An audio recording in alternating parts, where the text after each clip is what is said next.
And meet ಮಾಡಿದ್ಮೇಲೆ ಸುಮಾರು ದಿನ ಆದಮೇಲೆ ಏನಾಯಿತು ಏನೋ ಎಲ್ಲ ಮಾತುಕತೆ ಮಾಡ್ಕೊಂಡು ಕೂತ್ಕೊಂಡಿದ್ವಿ. ಆ್ಯಂಡ್ ಮಳೆ ಬರ್ತಿದ್ದಕ್ಕೆ ನಮಗೆ ಸ್ವಲ್ಪ ಹೊರಗಡೆ ಹೋಗಿ ಏನಾದರೂ ಬಿಸಿ ಬಿಸಿ ಕಾಫಿ ಕುಡಿಬೇಕು ಅನಿಸ್ತು. ಆ್ಯಂಡ್ ನಾವು ರೆಗ್ಯುಲರಾಗಿ ಹೋಗೋ ಮಂದಾರದಲ್ಲಿ ಅದ್ಭುತವಾಗಿ ಕಾಫಿ ಮಾಡ್ತಾರೆ. ಆ್ಯಂಡ್ ನಾವು ಕಾಫಿ ಕುಡ್ಕೊಂಡು ಮನೆಗೆ ಬಂದು ನವ್ಯಕ್ಕೆ ಅವರು ಪಿಜ್ಜಾ ಆರ್ಡ್ರ್ ಮಾಡಿದ್ರು. ನಾನು ಮನೆಗೆ ಬಂದು ಆ್ಯಂಡ್ ಪಿಜ್ಜಾನ ರೆಡಿ ಮಾಡಿ ಆಯುಮಿನಿಗೆ ಪಾರ್ಸೆಲ್ನ ಕಳಿಸ್ಕೊಟ್ಟೆ.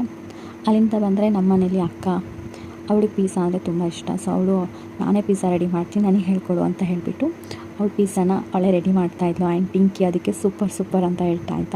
And so cute.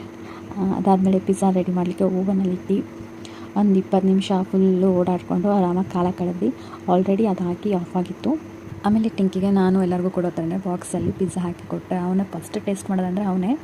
ಆ್ಯಂಡ್ ಅವನಿಗೆ ಪಿಜ್ಜಾ ಅಂದರೆ ಸಖತ್ ಇಷ್ಟ. ಪಿಜ್ಜಾನ ಟೇಸ್ಟ್ ಮಾಡ್ದೆ. ಆ್ಯಂಡ್ ನಾವು ಎಲ್ಲ ಒಂದೊಂದು ಪೀಸ್ ತಿಂದ್ವಿ.